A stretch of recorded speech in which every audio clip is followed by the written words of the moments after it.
Ahojte priatelia, dneska vám chcem len v krátkosti ukázať tie moje hortenzie, ako sa vysušili. Takže tu ich máme. Táto dostala takú jemne nažltlú, alebo ako sa vraví, takú ovsenú farbu, ale má pekné tie kvietky, sú naozaj veľmi pekné, skoro také, ako keď bola ešte živá. Táto je zase blečia, ale kvietky zaschli tak, že ich trošku viac pokrčilo. Ale pozrite, spolu sú takéto pekné.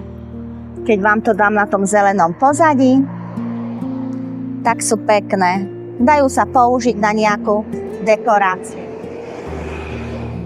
Ale chcem vám poradiť ohľadom tých hortenzií, že vyberajte si kvety, ktoré nie sú tesne pred odkvitnutím, aby proste boli pekné, aby boli to čerstvé kvety, potom vám aj krajšie sa oni vysušia. Niektorí používajú túto metódu tak, že tie odrezané kvety do šikma dajú do vázy s vodou, je tam viacej tej vody a nechajú to na tmavom mieste, kde sa tá voda veľmi pomaly odparuje, niekedy aj mesiac. A vtedy sa tá hortenzia ešte lepšie vysuší, že vyzerá úplne ako živá.